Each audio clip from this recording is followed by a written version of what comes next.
127, verso 1 e verso 3. O verso 1 é uma mensagem geral para todos. O verso 3 é especial para você, Hugo, e para Marlene. Hugo, Marlene e Pedro.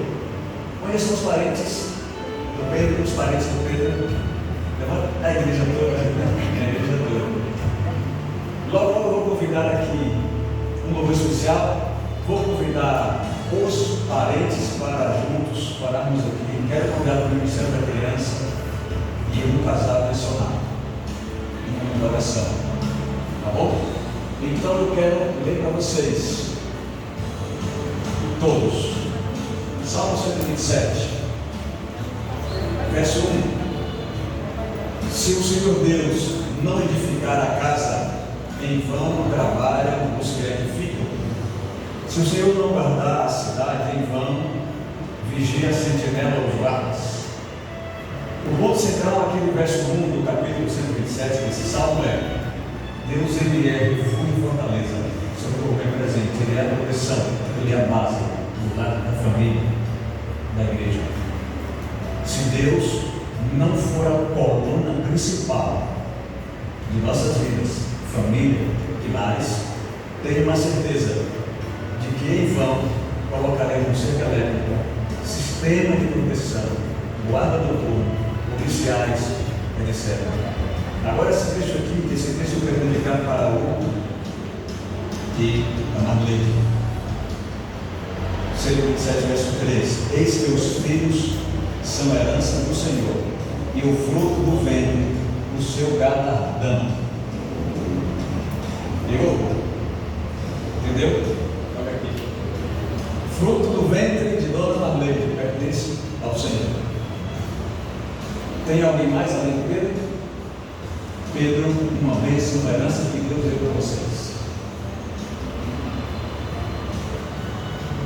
Uma família, uma história riquíssima. Vocês conhecem a história desse casal muito mais do que eu. Porém, ninguém mais conhece a história deles do que eles mesmos. É uma história complexa, recheada de bênçãos e medidas. É uma história concedida por Deus, coisa maravilhosa, de forma assombrosa, como diz o salmista. De forma assombrosa, Deus fez uma pessoa. Davi, estava falando dele, mas nesse momento eu quero falar sobre Pedro. Nasceu perfeito. 2 pernas, 2 braços, 10 dedos, 2 olhos, 2 ouvidos, cabelo, sorriso. Estão me entendendo? O ser humano, ele é complexo. A ciência, ela é incapaz de concluir a totalidade de uma vida. Repito, a ciência, ela é incapaz de totalizar, de examinar e chegar à conclusão de uma vida. Mas Deus não. Primeiro Ele começou a formar a pele, os ossos, o cérebro, foi dando forma e abençoou o ventre da Marlene com Pedro, como diz o texto bíblico. Filhos são herança do Senhor. Eu tenho 3 perguntas para fazer. Vou fazer 3 perguntas para vocês, em especial para o casal. Se o Pedro é herança do Senhor, qual o significado de uma herança? Quem é o primeiro corajoso para responder? O que significa para você herança?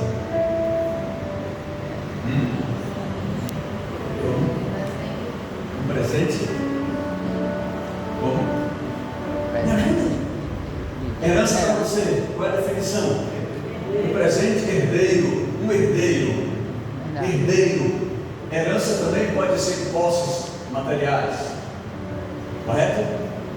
Eu pergunto pela segunda vez: podemos tocar numa herança sem a devida liberação? Podemos, Júlio? Não podemos. Terceira pergunta: os pais têm a autorização divina para tocar no Pedro de forma indevida? A igreja tem, a liderança tem, o Ministério da Criança tem, as autoridades civis tem autorização, autoridade de Deus para tocar no Pedro de forma indevida? Sim ou não? Sim ou não? Não. Herança do Senhor ninguém toca. A herança ela só deve ser partilhada, entregue no momento certo. E o momento no qual nós entregaremos o Pedro para o seu dono e Senhor será por ocasião da vinda de Jesus Cristo, quando o Deus encarnado, que está lá em São João, capítulo 1, versos 1, 2 e 3, verso 14, que o Verbo se faz carne, se torna criança, cresce, morre, ressuscita e nos dá a garantia de vida eterna. Quando Ele regressar e trazer dos céus, naquele exato momento no qual aguardamos, com esperança, com louvor e dedicação, aí sim, o Hugo e a sua esposa irão devolver a herança que pertence ao Senhor. Eu quero convidar aqui um casal direcionado. Quero convidar o Ministério da Criança também, por favor. Venham aqui, mencionado, acompanhado da esposa, Ministério da Criança. Se o esposo estiver aí, por favor. Se o seu esposo estiver aqui, traga ele também. Mencionado, Ministério da Criança. E quero convidar lá em família. Tem alguém presente lá em família, nessa igreja? Eu também. Nós iremos colocar aqui ao lado da família. Você aqui ao lado do Hugo. As mulheres aqui ao lado da Marleide. Que importância envolver a liderança da igreja. E são familiares, isso é bom. O pastor tem a responsabilidade de pastoreá-los, de orientá-los numa visita, numa mensagem. Pastor, socorro, porque eu já não aguento mais. De repente a gente abandona o casamento, abandona a atividade do dia. Isso aconteceu comigo recentemente. Em outro momento eu vou para vocês. Eu estava em um casamento, 9 da manhã, e repente, pastor, corra! Não suporto mais, meu filho está surtado, já andou 15 quilômetros a pé, está indo para São Paulo, e eu abandonei tudo. E para glorificar o meu Deus, andei cerca de 7 quilômetros a pé. De 9 da manhã, a saga terminou 7h30 da noite para resgatar um jovem surtado. Porque ele é herança do Senhor. Porque Deus confiou aquela herança a esse pobre pastor. Então o pastor pastoreia os líderes anciãos. Cadê? A esposa está ali. Os anciãos pastoreiam, são os pastores da igreja local. Ministério da Criança são os mentores, instrutores, professores, líderes, tanto na igreja quanto na comunidade, quando lá visitando.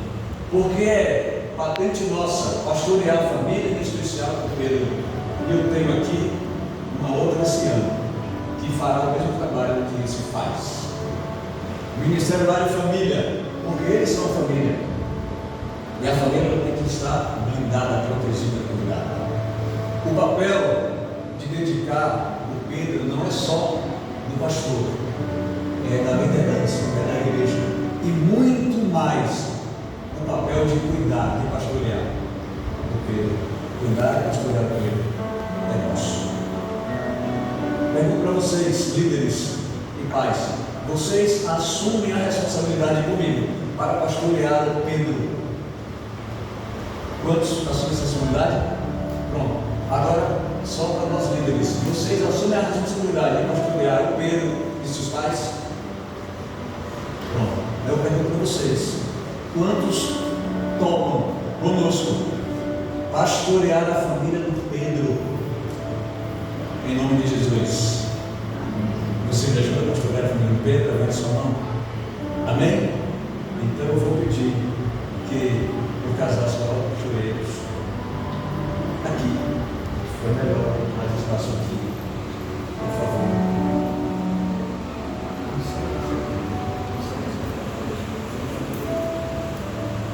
E os líderes, por favor, as mulheres do lado da Marleide, eu com o meu amigo Gilvan do lado dele. Posso pegar?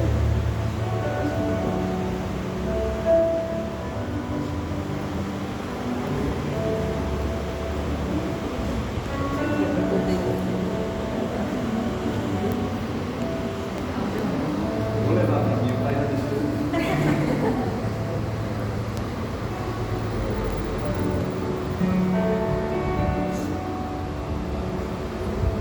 eu vou pedir que a igreja, por favor, feche os olhos e pegue as suas mãos em nossa direção, pedindo a Deus que abençoe essa família e vamos dedicar a Pedro ao Senhor.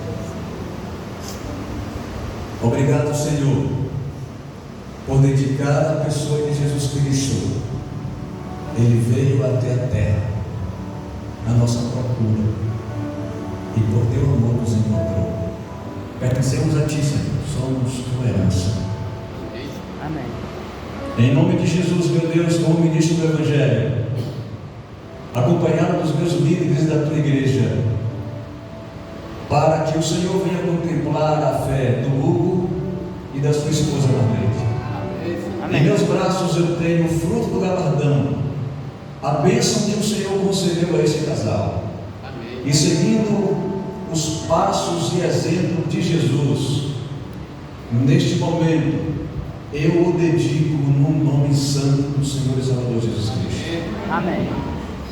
Que essa criança, meu Deus, continue crescendo em estatura, sabedoria e graça, na Tua presença, para que os homens vejam a luz do céu na vida dele e de seus pais. No nome santo de Jesus, por favor, aceita este ato de fé, dedicação e adoração a Ti. É o nosso desejo, é a nossa oração em nome do Senhor e Salvador Jesus Cristo. E todos dizem amém. Amém. Amém. Glória a Deus.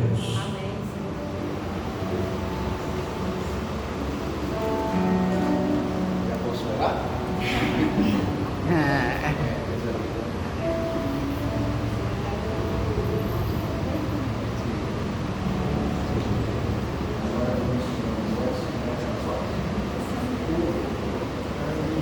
Quero convidar a pessoa que vai cantar um especial. Olha, durante o louvor ou depois, se você se sentir à vontade para tirar umas fotos, esse é o momento. Igreja, não se preocupe com o tempo, tá bom? Deixe o casal tirar as fotos, esse momento, porque existe também a oração. Quando a família vê lá na sala deles a foto linda desse momento, ela vai dizer: eu também quero apresentar meu filho. E dedicar ao filho é reconhecer que Deus é Deus, tá bom? Deus os abençoe no nome de Santo Jesus. Após o louvor, vocês não vão mais me ver aqui, eu preciso aprender agora a Colônia 13 e à tarde eu vou para o retiro lá na Bahia. Mas por nós, e voltarei